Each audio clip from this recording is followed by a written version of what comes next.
CreativeMornings, the first thing I thought was, that's a great idea. Why isn't it called Creative Afternoons or Creative Mornings? And I'm very excited to be here, but I really am not a morning person. So I got up very early this morning, tried to trick my system into thinking that it's 10. The next thing that Nathan shared with me was that the global theme for today's talk was ugly. And he thought of me. And that's exactly what every woman wants to hear, I think. But I knew right away what he was after. He was interested in a project that I did last year called The House of Gold. For those of you who've never heard about The House of Gold, I'll give you the short version. I bought a building in Wilkinsburg several years ago, a former fire station. And adjacent to the fire station was a single-family house that had been boarded up and was abandoned. I bought the house through the Allegheny County Vacant Property Recovery Program. I painted it metallic gold from top to bottom. I then raised $31,000 on Kickstarter to support taking the house apart by hand, very gently. I now have the entire house in its pieces, it's insane, in the basement of my studio. So that's the chronology of the House of Gold. I've organized, it would be impossible for me to tell you the entire story in 20 minutes, so what I've done for today is chosen a few stories that I particularly enjoyed, paired them with some images that I particularly enjoyed, and organized them around 4 ideas loosely. So my presentation is going to be a little bit like a piece of Swiss cheese. You'll get bits and pieces and it may come together and make sense or it may not, and I would be delighted to answer any questions afterwards. Before delving into that though, I started, when Nathan talked about ugly and said he wanted to hear about the House of Gold, I really sat back and thought about, well, what does ugly mean to me? What's been ugly in my life? What things have I experienced that have been ugly? And in searching my memory, I really couldn't come up with much. I've had a pretty privileged life, and I don't say that lightly. I did not grow up financially privileged. I come from a very blue-collar family. I'm the first person in my family to go to college, but I really haven't experienced much ugly personally. But when I think about what I've observed as ugly throughout my life, it has been, since I was a small child, something that has always upset me, and I've always felt like I couldn't do much about it, and that's racism. It's a topic that has become very kind of in the forefront of the minds of people who are white, but for people whose skin is brown, it's been in their face from the time they were small. And it's something that is the undercurrent and foundation for my thinking, and certainly this project. The House of Gold, the house that I purchased and turned into this project, came to be in the state that it was in when I first stood in front of it via a series of episodes of racism. For instance, racism that's played out in urban planning in experiences like the destruction of a very vibrant African-American neighborhood here in Lower Hill to accommodate the Civic Arena and the Crosstown Boulevard. Racism that plays out in a much more smaller neighborhood scale where predominantly white communities, black families move into predominantly white communities, and white business owners sell their houses and close their businesses, taking resources away from the community like corner grocery stores, newsstands, tailors, the kinds of things that we need to live daily lives. And the kind of racism that plays out in law enforcement. There are many, many wonderful police officers in this country, but there's also a reality of something called racial profiling. And in my community, there are a lot of people that are incarcerated currently for doing things that I've done at some point in their lives. And we either just didn't get caught because we didn't get pulled over for no reason, or we didn't get stopped for no reason, or we did get caught and we got, patted on the back and it was chalked up to being a teenager. If your skin is brown, you usually don't get that break in this country. And all of those things, along with other forces, have brought this house that I've worked with, all the houses like it around me, in all of the communities like mine around this region and other parts of the country, have brought them to the condition that they're in. I I think it's very important for me to put that out in front of this project because it is really the foundation of it. So this is what the house looked like when I first stood in front of it. And there were garbage all over the site, the weeds were very high, no one ever cut the weeds back, no one shoveled the snow. So I probably could have gone to the Department of Public Works, or I could have gone to the Borough Council, pounded my fist on the table and asked, when is somebody going to cut the grass in this house? When is someone going to shovel the snow? And these are the kind of things we all hear when we go to community meetings. But instead, I just shoveled the snow. I shoveled the snow in front of my house, and I shoveled the snow around the house next to me. You see the blue sign there, it's a bus stop, and it's a very highly used bus stop. At any time of the day, you look out onto this property, and I can see it from my windows, and there's at least one person waiting for the bus, often in the rain, often in the cold. So instead of complaining to someone else, I picked up the garbage, I shoveled the snow, and then a few years passed, and it was evident that the owner of this house was not coming back. I tried to reach him, there was no response. So at that point I decided to really take responsibility for the property and purchase it. I bought it, like I said, through the county. I paid $500 for this house. And it took a year, but it was really a matter of just filling out some paperwork and waiting. My intention when I bought the property was to demolish the house and fold the land into my side yard, and then build right by the bus stop there a bench, maybe an overhang, some lighting, a way for people to get out of the rain. That was my initial idea when I purchased the house. When I bought the house, I had to break in because when you buy something like this through the county, no one gives you a set of keys. And all the doors were screwed shut, and there was plywood and everything. And when I got inside, three things were happening at the same time. At about the time that I went into the house, a young boy had been killed in Wilkesburg, shot and killed in Wilkesburg. And I was talking to one of my neighbors, and he said, I knew that kid, he was a really great kid, he wanted to go to college, but he was now dead. And what I think when I hear that is, every single kid in my neighborhood is a great kid. Every kid in my neighborhood has the potential to do whatever they want with their lives. The problem is nobody's paying attention to these kids before they're dead, or before they're in situations that they then can't get out of. So that was on my mind. I went inside the house and I realized that it was a lot older than it looked from the outside. Many houses in my neighborhood were covered with fiber cement shingles around the 40s or 50s, so that would kind of look the same from the outside. But then you get inside and you start to see the details, and I realized that it was a lot older. And then the third thing was that the house was strewn with personal effects, like what you see in this photo. And for some reason that I don't know the answer to, a lot of things that had belonged to children. So those three things really got my mind thinking about who had lived in this house, what were their lives like, and I decided at that moment that I wanted, as an artist, I felt a responsibility to use this house as a material, as an object to say something about something I was observing.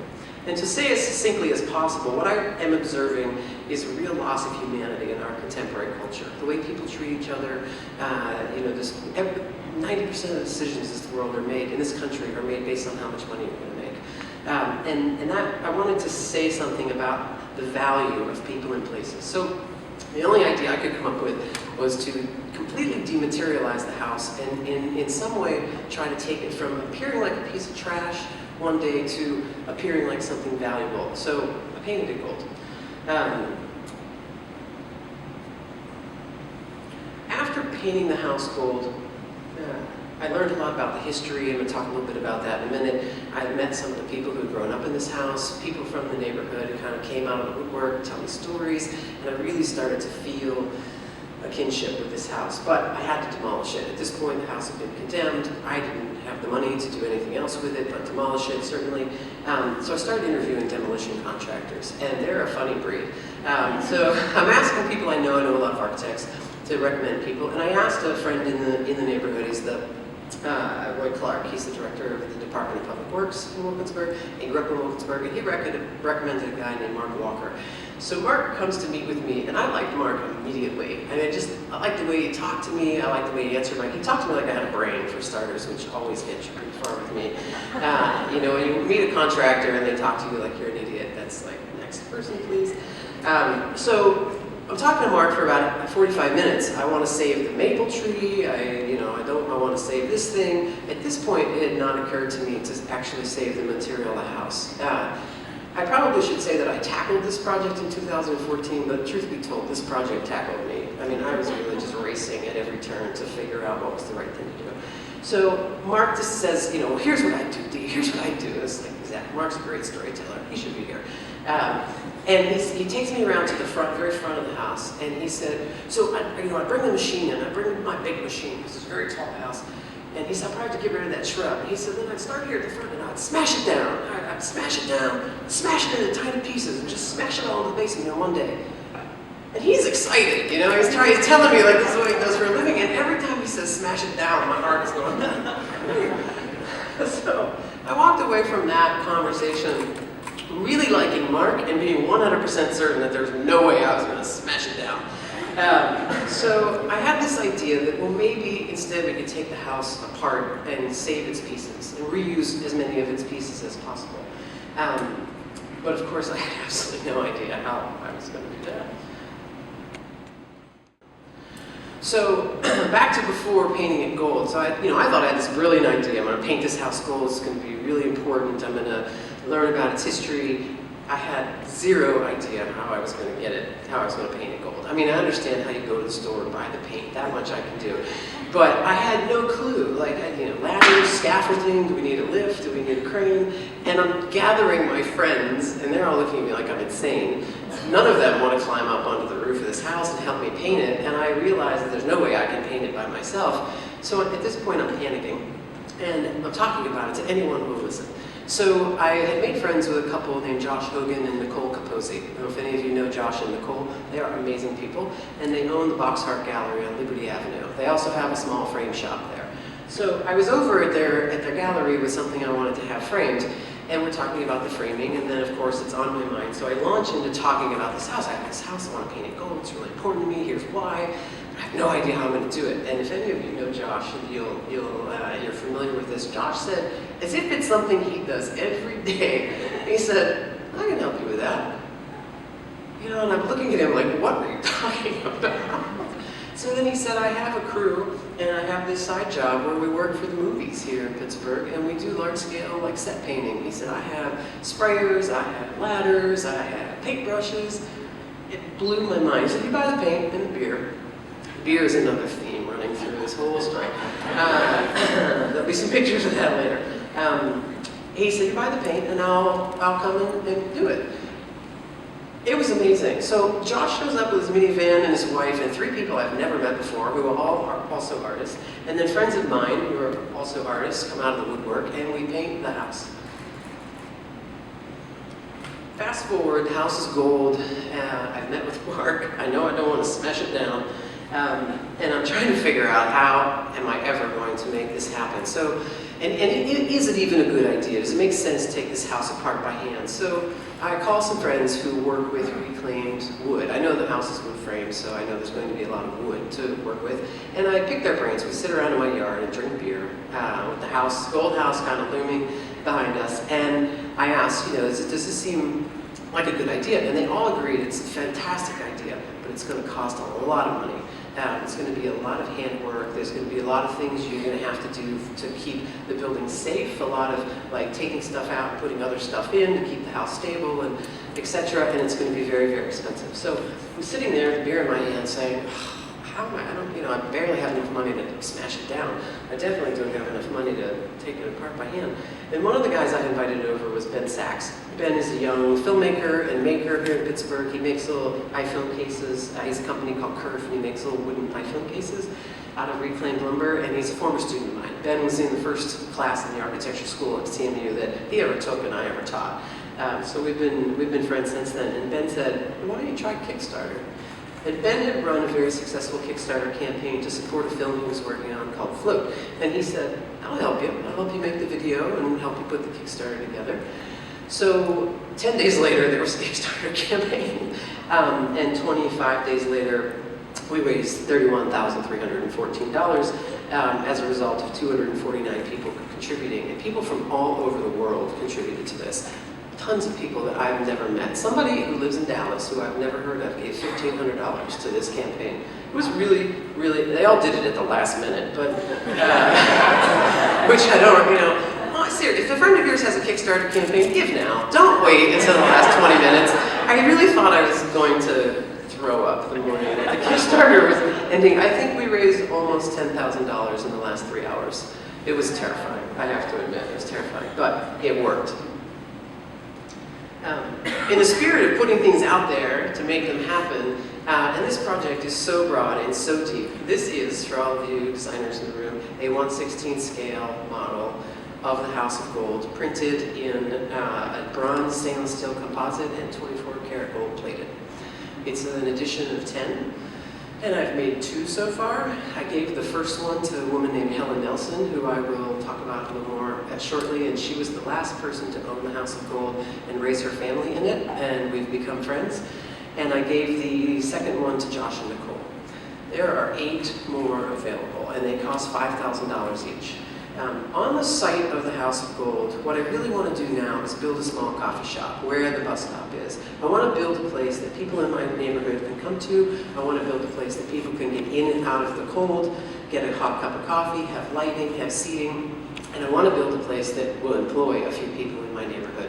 I don't really want to own a coffee shop. I definitely don't want to run a coffee shop. What I really want to do is get up in the morning and take my dog to the coffee shop and get coffee. That's my ambition here. But what I really want to do is create employment and a business. I'd love to partner with somebody in my neighborhood to develop this coffee shop. So I need 8 people to each spend $5,000 to give me the $40,000 seed money to start the coffee shop. I've put it out there. So this is an underlying theme really in my world. A woman named Sharon Sutton first introduced the word empowerment to me, and it really changed my life. It's something that I strive to do in my life all the time. Teaching a tech shop, watching people light up when they learn how to weld. It doesn't matter if they are men or women, if they're black or white or anything in between, if they're 19 or 65. It doesn't matter if they're there because they need a new skill, looking for a new job, or if they're there because they have more time and money than they know what to do with. All of those people come to my class and they all light up the same way when they make a beat. And it's a really wonderful, I mean, that's a very small scale, it's a really wonderful feeling. I was thrilled to take, so, we raised $31,000, but Kickstarter only gives you $27,000. They keep some percentage of it. And every single one of those $27,000 went directly to people who live in my community. I hired Mark, the Smash It Down guy, talked him into helping me take the house apart by hand. His company is based in Homewood. Most of the guys in his crew are from the immediate neighborhood. And then I hired 7 people who can walk to the job site from my neighborhood. It's short-term employment, but it's employment. And for a couple of them, it was at a critical time. For one of them is supporting 3 kids and a wife, and the extra income before the holidays and winter was a big help. And it was wonderful, felt wonderful for me certainly to put all that money right back into the neighborhood. This is just a snippet of what's in my basement. And this wood was all, the house was built in 1875, it turned out.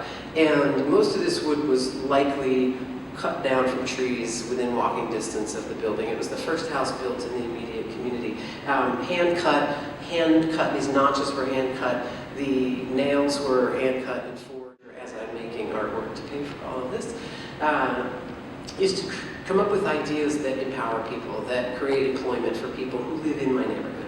I want to contribute to my community, and I think for me the best way to do that is to empower the people who already live there, to try to generate employment opportunities, to support things that allow people to live healthier lives, to live safer lives. I'm not interested, now if any one of you wanted to come and buy a house in Wilkinsburg and fix it up, I wouldn't have a protest or stop you.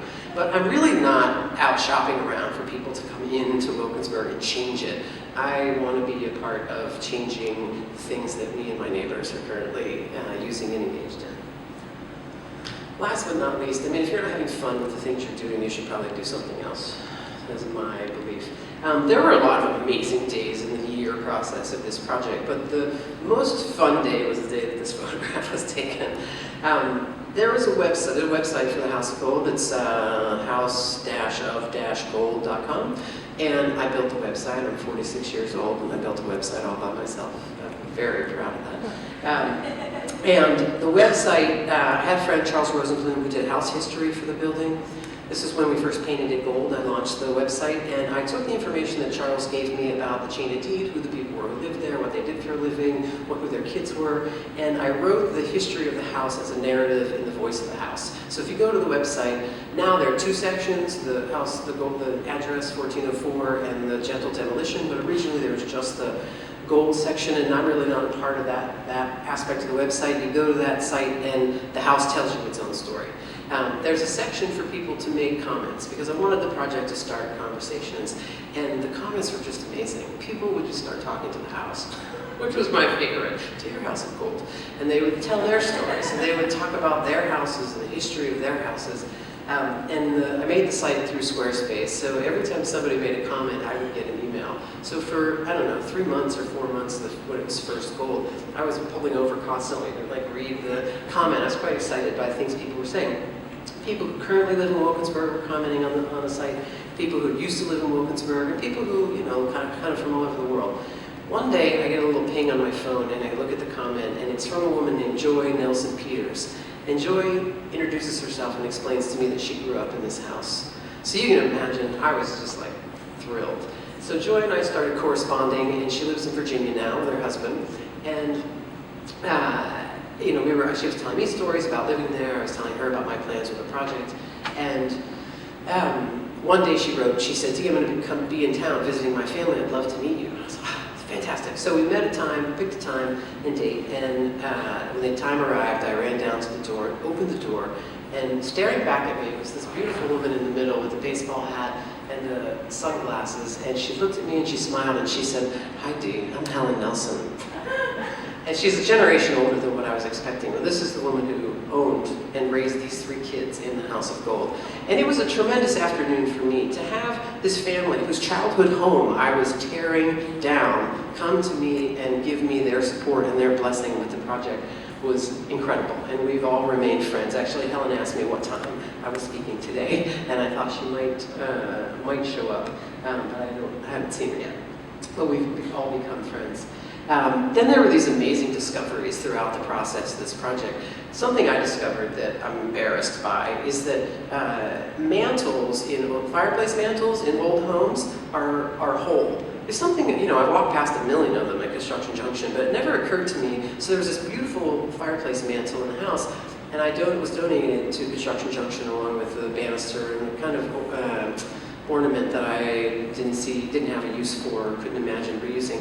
I wanted somebody with a house of this era to be able to make good use of it. And had I been left to take the mantle off or apart, I would have ruined it. I had no clue. So these guys from Construction Junction come and, they kind of cut some caulking, and then one gets on one side, the other gets on the other side, and they just picked the mantle up and walked out the front door. The whole thing. It was incredible. The mirror, everything. It was incredible. I would have ruined it for sure. So that was a great and interesting discovery for me. As they lifted the mantle off, these little bells fell out from behind the mantle. I have no idea at what point between 1865 and 2014 those bells fell behind the mantle, but there were discoveries like that every couple of days, just things that we found that had belonged to the people who lived here, which made the process so much fun. The guys on the heavy demo crew thought I was absolutely insane. I think it didn't matter how many times I explained to them what I was trying to accomplish, it just wasn't sinking in. I think they thought I was some sort of lunatic hoarder. And this is the lath that we pulled all this. The only things we threw away were the fiber cement shingles, which I sent to a lab and contained 10% asbestos, so we had to deal with those in a certain way. And then the plaster. There had been a pretty sizable hole in the roof of the building, so at least for the 6 years I lived next door, there was water coming in, so the plaster was all moldy. So we threw the plaster away, we threw the shingles away, but saved everything else. And so this giant pile of lath, and then this is one of the 2.5 5-gallon buckets full of cut nails that we saved. So we saved every nail except for the 1 or 2 that maybe we dropped in the yard. We also saved the nails that weren't cut nails, but we recycled those, took them to the scrapyard. I was particularly interested in saving the bricks. There were 2 fireplaces, and the guys on the heavy demo crew, Mark's team, they just couldn't understand why I wanted the bricks. And every time I turned my back, they'd pick the bricks.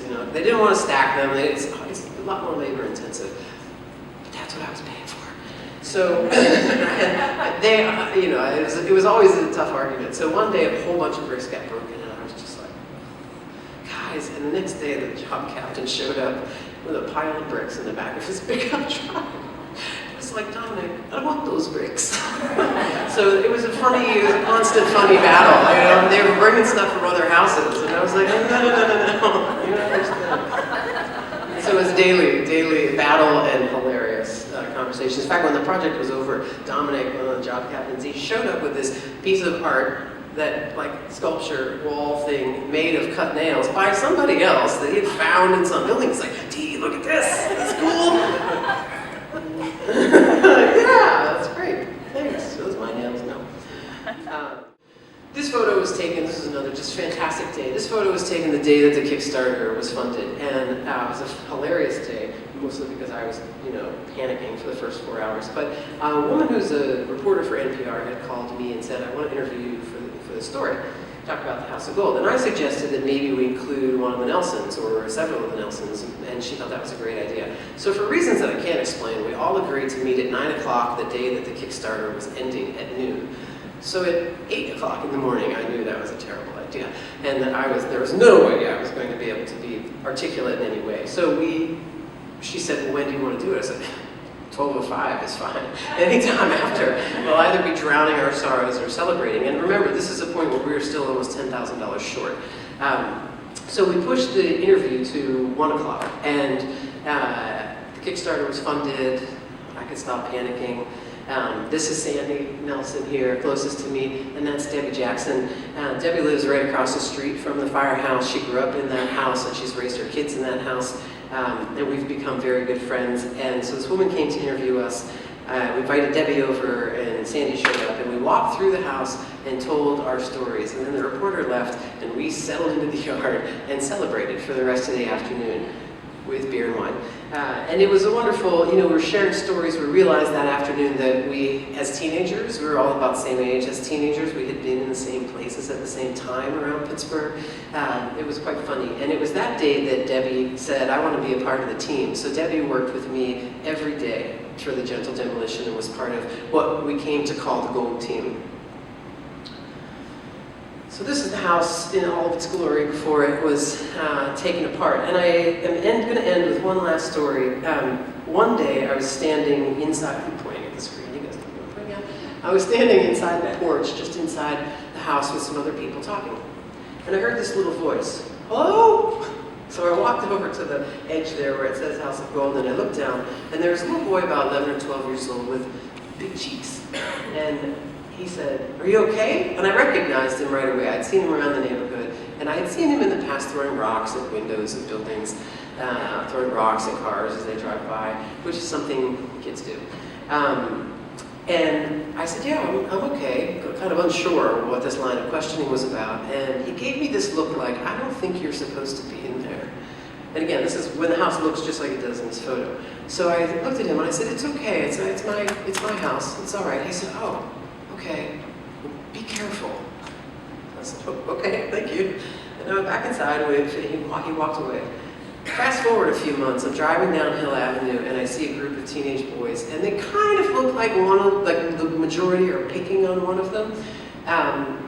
So I stopped my car, and I roll the window down, and I say, you guys okay? And they're all like, oh yeah, we're good. And I realized right away that I was mistaken, that nobody was picking on anybody. But when I see those kinds of situations, I tend to get involved. This is my community, these are, kids that I interact with all the time, so I tend to get involved. So as I look across the faces, I see the boy with the cheeks as one of these kids, and I said, I know you. And he's looking at me like, who's this crazy white lady in the Honda Element who thinks she knows me? And then I see the recognition dawn on his face, and he said, you're the House of Gold lady. And I said, yeah. And then he said, why are you tearing that house down? I love that house. And to me, that was like exactly the point of the project. I wanted this house to, in painting it gold, was to remind people to see the value in people and places before they're gone. Thank you very much.